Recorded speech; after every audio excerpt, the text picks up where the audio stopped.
So, you're looking for a cheap way to get around, you want to beat the traffic, and you hate the idea of paying for petrol.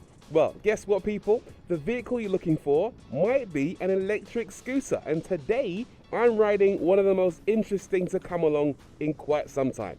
This, my friends, is the Miku Super from SUNRA.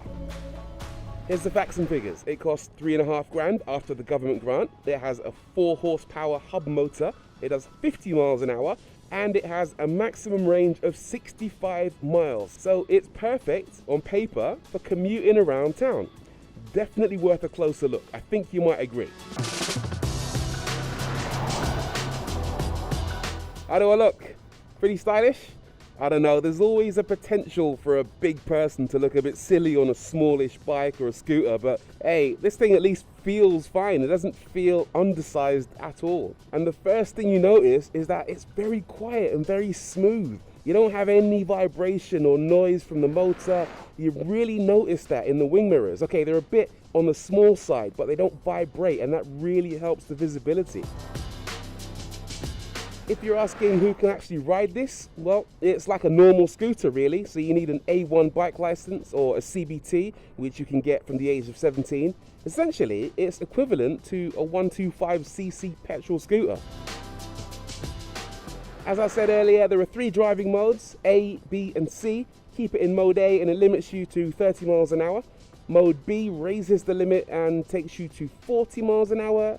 And mode C, well, let's find out, shall we? Okay, so we are now at 43, 45, 46, 48, 48. Maybe if I tuck in a little bit, come on, 48, okay, we'll give it the benefit of the doubt. Maybe I'm a little bit uphill. It's very simple to ride this bike, it really is. You just twist and go. One slight issue is that it's quite hard to maintain a steady speed. Holding it at half throttle makes the bike want to slow down quite a lot. So I constantly have to go to full throttle and then ease off again so that my right wrist is always on the go. It's a bit odd, but you do get used to it. The handling is quite nice. It feels really nimble. It's only 109 kilograms, which is pretty similar to a normal petrol scooter, and it's very eager to change direction. It's a lot of fun in the corners and quite easy to avoid obstacles like manhole covers or potholes. And credit to the brakes, they feel strong.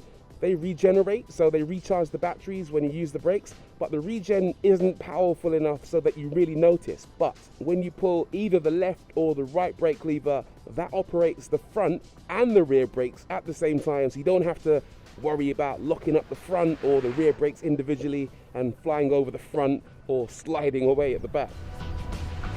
As for comfort, yeah, it's all right. It's not the plushest suspension in the world. I wouldn't want to spend all day on one, but the fact is you can't anyways. It's limited by the range. So for commuting and knocking about town, it's definitely soft enough. Not bad. You know what? I'm actually enjoying this. It's not the fastest scooter in the world. The torque is okay, but then it kind of tails off towards the top end. I wouldn't want to ride it outside of any road with more than a 40 mile an hour speed limit, but I tell you what, it's a decent little bike.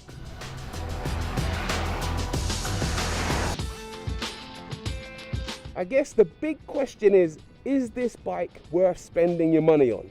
Listen, $3.5 grand is quite a lot of cash. You can easily get a petrol powered scooter for around the $2 grand mark if you shop around, even less. And even though petrol prices are high right now, you'll have to ride a hell of a lot before you start recouping money by using cheap electricity. But having said that, it only costs about 26 pence a day to run, so it's not bad. I've got to say though, I've got a slight problem with the range. Around town, I suspect you get decent range, not too far off their claimed 80 kilometers or 56 miles. But if you live somewhere that requires you to constantly be near the bike's top speed or anywhere above 40 miles an hour, the battery will die faster than you expect. 25 to 30 miles in my experience. Ask me how I know.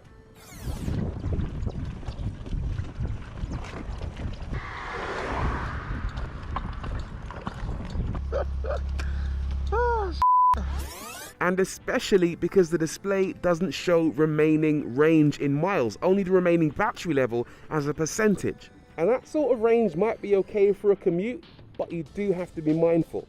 So, do I recommend it? Listen, it's all right, this thing. If your daily drive isn't too far or too fast and you got the cash, then it does the job. There are definitely cheaper scooters and there are definitely electric scooters that have better battery charging solutions, but you've got to respect the Miku Super. It looks really cool. I love the fingerprint sensor and it's a lot of fun to drive. If it fits your lifestyle, why not?